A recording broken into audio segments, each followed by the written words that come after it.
Welcome to my YouTube channel MLT. आज हम जानेंगे एंटीजन के बारे में और एंटीबॉडी के बारे में।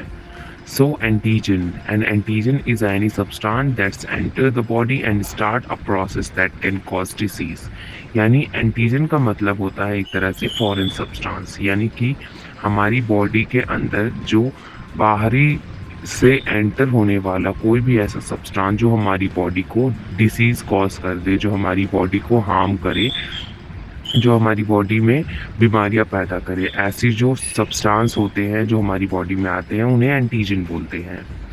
The body then usually produce substance to fight the antigen. फिर जब एंटीजन हमारी बॉडी में आता है तो एंटीजन की वजह से क्या होता है, हमारी बॉडी में जो हमारी एंटीबॉडीज़ हैं वो एक्टिव हो जाते हैं एंटीजन से फाइट करने के लिए। ठीक है, That means your immune system does not recognize the substance and it is trying to fight it off. इसमें क्या होता है, जब एंटीजन हमारी बॉडी में एंटर करता है तो जो हमारा इम्यून सिस्टम होता है वो स्टिमुलेट होता है और वो ढूंढने लगता है कि कौन सा सब्सटेंस है जो हमारी बॉडी के अंदर बाहर से आई है और उसे ख़त्म करने की कोशिश करता है, जिसे बोलता है एंटीबॉडी। ठीक है, ये क्या करता है, जो एंटीजन होता है ये हमें allergic infections, allergic reaction body में करता है, साथ ही साथ बीमारियां देता है हमारी बॉडी को एंटीजन।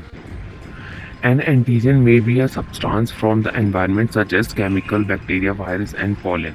यानी कि जो एंटीजन होता है एक ऐसा सब्सटेंस होता है जो हमारे एनवायरनमेंट में रहता है।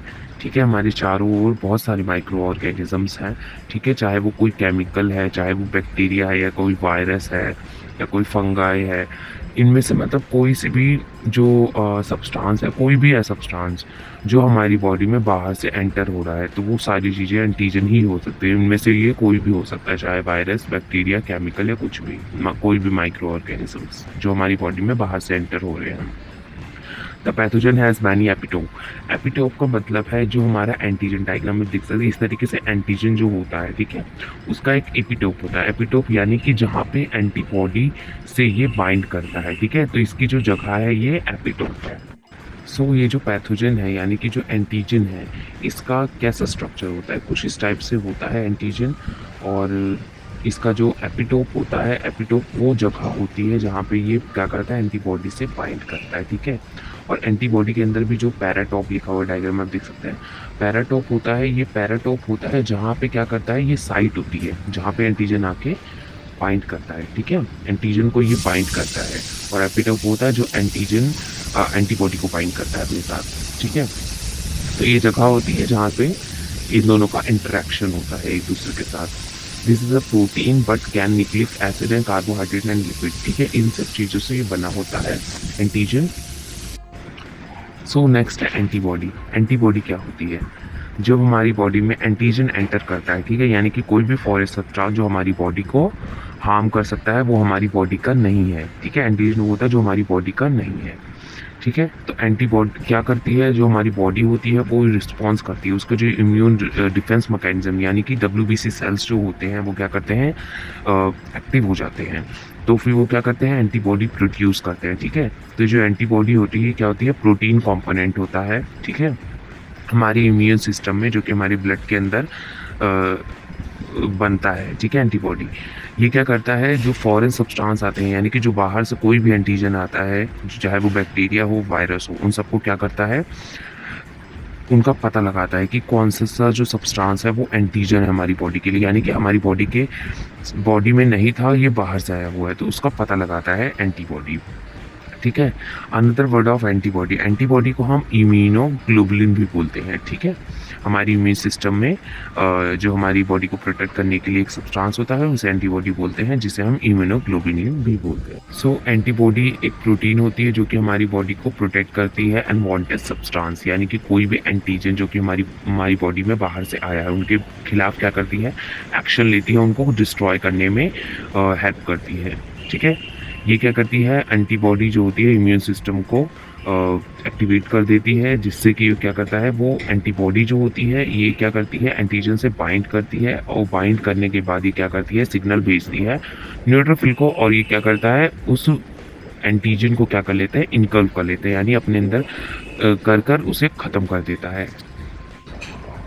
सो एंटीबॉडी का थोड़े स्ट्रक्चर के बारे में जान लेते हैं। ये एल और एच चेन से मिलकर बना होता है। डायग्राम में देख सकते हैं लाइट चेन और हैवी चेन, ठीक है, इनसे मिलकर बना होता है। साथ ही साथ इसमें जो ऊपर वाला पार्ट है वो क्या होता है, वेरिएबल पोर्शन होता है। जो नीचे वाला पार्ट है वो कांस्टेंट पोर्शन होता है।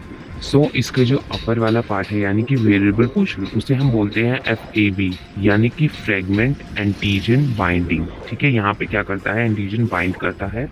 और जो नीचे वाला साइड है हैवी चेन का जो रीजन है कांस्टेंट पोर्शन, इसे हम बोलते हैं FC यानी फ्रेगमेंट कांस्टेंट, ठीक है। इस तरीके से होता है ये जो हमारा एंटीबॉडी का स्ट्रक्चर है। ये जो कांस्टेंट पोर्शन है ये क्या होता है, ये चेंज नहीं होता किसी भी सिचुएशन में। और जो हमारा वेरिएबल पोर्शन है, इसमें डायग्राम में देख सकते हैं, ये एंटीजन के अकॉर्डिंग क्या होता है, इसका जो स्ट्रक्चर होता है वो चेंज हो जाता है ताकि वहाँ पे एंटीजन बाइंड कर सके। सो जो हमारे एंटीबॉडी का स्ट्रक्चर है, ये जो इम्यूनोग्लोबुलिन से बना होता है, ये क्या होता है, 5 टाइप का होता है यानी 5 टाइप से क्लासिफाइड है। पहला है IgG, दूसरा है IgM, उसके बाद IgA, IgD और IgE। IgG का मतलब है इम्यूनोग्लोबुलिन गामा, और M का मतलब है इम्यूनोग्लोबुलिन म्यू, A का मतलब है इम्यूनोग्लोबुलिन अल्फा, और immunoglobulin delta and immunoglobulin epsilon, ठीक है। जो हमारा IgG, IgD, IgE है, ये क्या है, सिंगल एंटीबॉडी है, ठीक है। अब डायग्राम में देख सकते हैं IgG, D और E, ये क्या है, सिंगल एंटीबॉडी है, ठीक है। और जो हमारा IgM है, ये क्या है, 5 एंटीबॉडीज जो है वो एक साथ जॉइंट होकर इसे बनाती हैं, ठीक है। इसका स्ट्रक्चर कुछ ऐसा है। और जो हमारा IgA है, IgA ये क्या है, बोथ मतलब एक अपर साइड एक लोअर साइड में, इस तरीके से 2 एंटीबॉडी जॉइंट होकर हमारी IgA बनाती है यानी इम्यूनोग्लोबुलिन अल्फा, ठीक है। जब फर्स्ट हमारी बॉडी में क्या होता है, कोई भी बैक्टीरिया या कोई भी इन्फेक्शन एंटर करता है, सबसे पहले इसका रिस्पॉन्स आता है IgM का। IgM क्योंकि 5 एंटीबॉडीज़ को जोड़कर बना हुआ है, ये बहुत ज़्यादा पावरफुल होता है। सो ये पावरफुल होता है इसलिए ये सबसे पहले रिस्पॉन्स करता है ताकि बैक्टीरिया का पता लगाया सके, इन्फेक्शन का पता लगाया जा सके। दूसरा, जब सेकेंड टाइम इन्फेक्शन दोबारा से रिस्पॉन्स करता है हमारी बॉडी में आकर, तो क्या होता है, IgG एंटीबॉडी जो होती है वो रेडी हो चुकी होती है यानी कि जो इम्यूनोग्लोबुलिन गामा है वो रेडी हो चुका होता है। तो उसके बाद फिर जो आगे फाइटिंग होती है वो इसी के साथ होती है, यही करता है हमारी जो इन्फेक्शन होता है उससे फाइट। सो अब है एंटीजन और एंटीबॉडी का जो रिएक्शन होता है उस तरीके किस तरीके से होता है, उसका एक फ्लो चार्ट है, ठीक है।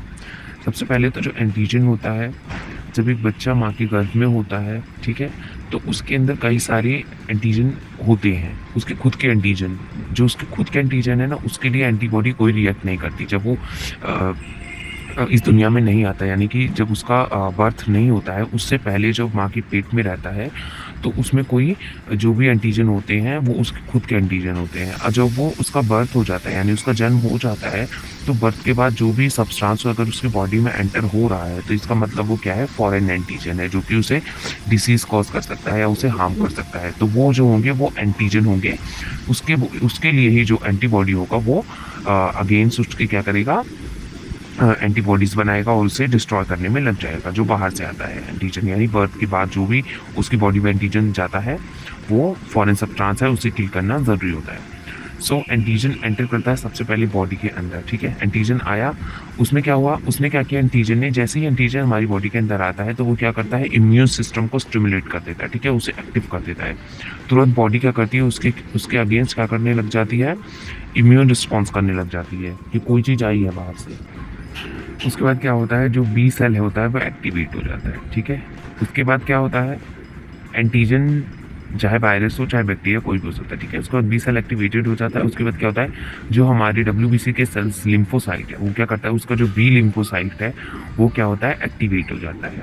एक्टिवेट होने के बाद जो बी सेल्स लिम्फोसाइट होता है ना, वो 2 सेल्स बनाता है। एक बी सेल्स जो कि प्लाज्मा सेल्स के थ्रू क्या करती है, प्लाज्मा सेल्स में आके एंटीबॉडी को बनवाती है, ये सब करती है। दूसरा एक मेमोरी सेल्स होती है, यानी कि उस एंटीजन को मारने के लिए क्या करता है, वो एक एंटीजन का जो एंटीबॉडी बनता है उसका एक मेमोरी सेल्स में हमारी बॉडी में प्रेजेंट होता है, ताकि वो कोई भी इन्फेक्शन अगर दोबारा वही इन्फेक्शन आ रहा है तो वो उससे आराम से ईजिली क्या करे, फाइट कर सके, ठीक है। तो फिर क्या होता है, जो बी सेल होता है वो एक्टिवेट हो जाता है। उसके बाद जो हमारा प्लाज्मा होता है, यानी ब्लड के अंदर जो हमारा प्लाज्मा प्रेजेंट होता है, उसके अंदर क्या होता है, एंटीबॉडी बनने लगता है। एंटीबॉडी बनने लगता है, फिर एंटीबॉडी जब बन जाता है तो क्या होता है, जो एंटीबॉडी होता है वो फॉरेन जो एंटीजन होता है उसको क्या करता है, पता लगाने लगता है कि कौन सा हमारी बॉडी में एंटीजन एंटर करा है, कौन सा बैक्टीरिया या वायरस एंटर करा है। तो उसके बाद क्या होता है, जो एंटीबॉडी होता है उस एंटीजन को ढूंढ लेता है और उसके बाद उसके साथ क्या करता है, बाइंड कर लेता है। ठीक है। बाइंड करने के बाद क्या करता है, वो सिग्नल भेजता है न्यूट्रोफिल को। न्यूट्रोफिल क्या है, न्यूट्रोफिल जो हमारे WBC के 5 सेल्स होते हैं उनमें से एक है। ठीक है। ये क्या करता है, फैगोसाइटोसिस में मदद करता है, यानी किसी भी बाहरी एंटीजन को या कोई भी बैक्टीरिया वायरस जो हमारी बॉडी को हार्म कर रहे हैं उनको इनगल्फ करने का काम करता है, यानी कि उनको अपने अंदर लेकर निगल लेता है और उसे अपने अंदर ही डिस्ट्रॉय कर देता है। ठीक है। फिर क्या करता है, जब सिग्नल भेजता है न्यूट्रोफिल को, तो न्यूट्रोफिल सेल आती है और उसे क्या कर लेती है, इनगल्फ करके उसको डिस्ट्रॉय कर देती है। तो इस तरीके से प्रोसेस होता है एंटीजन और एंटीबॉडी का जो रिएक्शन होता है। ठीक है। इस तरीके से हमारी बॉडी को प्रोटेक्ट करती है, डिफेंस करती है फॉरेन सब्सटेंस यानी एंटीजन से। सो एंटीजन वर्सेस एंटीबॉडी। एंटीजन आप देख सकते हैं किस तरीके से है, इस तरीके से एंटीजन होता है और जो हमारी एंटीबॉडी है कुछ वाई शेप में होती है। इसके जो अपर पार्ट में ये जो आप देख रहे हैं साइट, एंटीजन बाइंडिंग साइट देख रहे हैं, यहाँ पे क्या बोलते हैं, इसे पैराटोप बोलते हैं। ठीक है। एंटीबॉडी का पैराटोप। और जो एंटीजन दिख रहा है आपको डायग्राम में, ये होता है एपिटोप, जो कि एंटीजन का एपिटोप होता है। ये क्या करता है, हमारी जो एंटीबॉडी होते हैं उसके पैराटोप से आके बाइंड कर लेता है। उसके बाद ये इसके साथ अटैच होता है, उसके बाद फिर इसको न्यूट्रोफिल आकर इनगल्फ कर लेता है और किल कर देता है। डायग्राम आप देख सकते हैं किस तरीके से है। सो वीडियो अच्छी लगे तो चैनल को लाइक करें, सब्सक्राइब करें, press the bell icon to get notification. Comment करके बताएं वीडियो कैसी लगी। Thanks for watching.